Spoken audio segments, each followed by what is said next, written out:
Hello, good evening. Good evening. Can you introduce yourself, please? ನನ್ನ ಹೆಸರು ಸ್ನೇಹ ಅಂತ. Okay. ನಾನಿಲ್ಲಿ ನನಗೆ ಡಾಕ್ಟರ್ ಅಲೋಕ್ ಬಗ್ಗೆ ಹೇಳಿದ್ದು ನನ್ನ ಅತ್ತಿಗೆ ಸವಿತಾ ಅಂತ ಹೇಳಿ. Okay. ಅವ್ರದ್ದು ವೇಟ್ ರಿಡಕ್ಷನ್ ನೋಡಿ ನಂಗೆ ಭಾಳ ಆಶ್ಚರ್ಯ ಆಗಿ ನಾನು ಮಾಡಬೇಕು ಅಂತ ಅಂದ್ಕೊಂಡೆ. Okay. ಬಂದಿದ್ದ ದಿವಸ ನಾನು ಇದ್ದಿದ್ದ KG ನೋಡಿ ನನಗೆ ಒಂಥರ ಭಯ ಆಗೋಯ್ತು. Okay. ಬಟ್ ಯಾವಾಗ ಡಾಕ್ಟ್ರು ನನಗೆ ಒಳ್ಳೆ ಮೆಡಿಸಿನ್ಸ್ ಕೊಟ್ಟು ಮತ್ತು ಅವ್ರು ನನ್ನ 3 months ಮಾನಿಟರ್ ಮಾಡಿದ್ರು, ಅದನ್ನು ನಾನು ಕಟ್ಟುನಿಟ್ಟಾಗಿ ಮಾಡಿ ಅವ್ರು ಹೇಳಿದ್ದನ್ನೆಲ್ಲ ತಿಂದು ಮಾಡಿದ್ದಕ್ಕೆ I have lost about 7 kg. Okay. And ಆ 7 kg ಲೂಸ್ ಆದಾಗಿಂದ ನನಗೆ ತುಂಬ ಎನರ್ಜೆಟಿಕ್ ಆಗಿದೆ. I feel very nice and I am also a hypothyroid patient.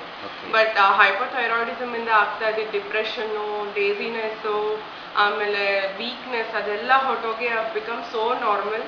ಯಾವುದೋ ಹಿಂದೆ ಆಗ್ತಾ ಇಲ್ಲದ ಡ್ರೆಸ್ಸಸ್ ಎಲ್ಲ ಈಗ ಆಗ್ತಾ ಇದೆ. I feel very nice. It's a lovely feeling. I would suggest this health plan for all the people. ಯಾರಿಗೆ ಕಷ್ಟ ಇದೆ, ಯಾರು ಓವರ್ ವೇಟ್ ಆಗಿ ಒಬೀಸ್ ಇದ್ದಾರೆ, ಅವ್ರಿಗೇನು ಸೊಲ್ಯೂಷನ್ ಸಿಗ್ತಾ ಇಲ್ಲ ಅಂದರೆ ಡಾಕ್ಟರ್ ಅಲೋಕ್ನ ಖಂಡಿತ ಕಾಂಟ್ಯಾಕ್ಟ್ ಮಾಡಿ. ಅವ್ರು ವೆರಿ ಅಪ್ರೋಚಬಲ್ ಜೆಂಟಲ್ಮೆನ್. ಅವ್ರನ್ನ ಕಾಂಟ್ಯಾಕ್ಟ್ ಮಾಡಿದ್ರೆ ನಿಮ್ಮ ಪ್ರಾಬ್ಲಮ್ಸ್ ಎಲ್ಲ ಸಾಲ್ವ್ ಆಗುತ್ತೆ. Thank you. Thank you very much for sharing your experience. Thank you. All the very best. Thank you.